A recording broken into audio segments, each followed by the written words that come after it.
Sarah had always dreamed of motherhood. She had envisioned the warm, joyful moments of holding her baby close, feeling an unbreakable bond from the very first touch. The day she brought her newborn daughter, Emily, into the world was supposed to be the happiest day of her life, and for a fleeting moment, it was. But as the haze of joy faded, an unfamiliar darkness crept in, a sadness so heavy it stole the air from her lungs, an exhaustion so deep it felt like she was sinking. The overwhelming love she had expected to feel was overshadowed by anxiety, self-doubt, and a relentless sense of despair. The weight of postpartum depression hit Sarah like a tidal wave, pulling her under when she least expected it. As if that weren't enough, she also found herself battling an eating disorder that had silently taken root in her struggles. The simple act of eating felt impossible.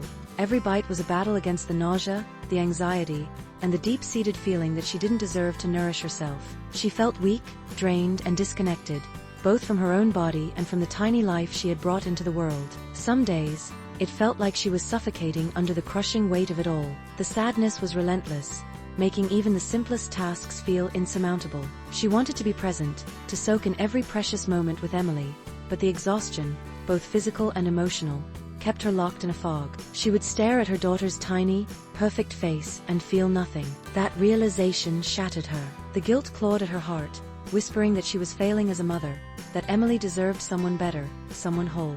David, her partner, tried to comfort her, but he didn't fully understand the storm raging inside her. "You're just tired, Sarah," he would say gently, brushing a stray hair from her face. She wanted to believe him. She wanted to trust that this was just exhaustion, that all she needed was rest. But deep down, she knew it was more than that. She felt utterly alone, trapped in a silence she didn't know how to break.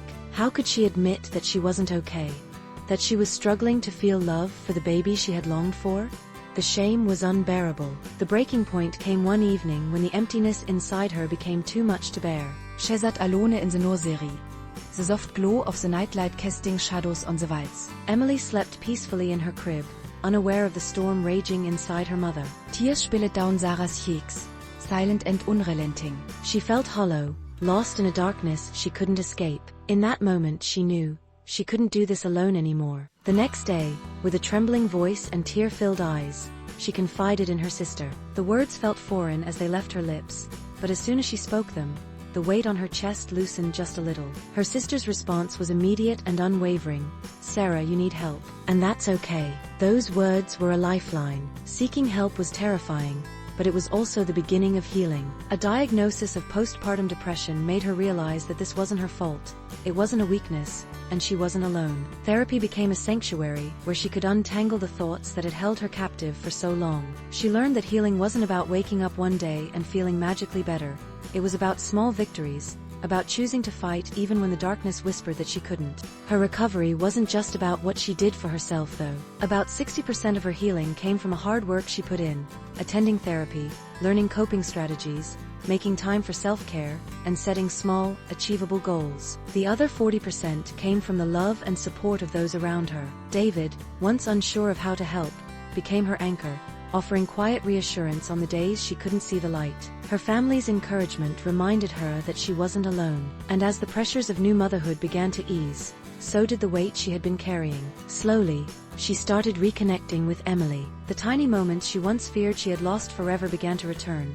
The warmth of her daughter's hand wrapped around her finger, the way Emily's eyes lit up when she saw her. The eating disorder, while still a struggle, loosened its grip. She began to see food not as an enemy, but as a way to regain strength, for herself and for Emily. The journey wasn't linear. There were still hard days, moments of doubt, and nights when the sadness crept back in. But now, she was no longer battling alone. She had the tools, the knowledge, and most importantly, the support she needed to navigate through the darkness. Today, Sarah shares her story not because she has it all figured out, but because she knows how isolating it can feel. She knows the guilt, fear, and silent suffering many mothers endure. And if her story can help even one woman realize that she is not alone, that seeking help is not a weakness but an act of courage, then every moment of struggle has been worth it. Motherhood is beautiful, but it is also messy, overwhelming, and sometimes unbearably hard. And that's okay. Healing takes time, but no mother should have to walk that path alone.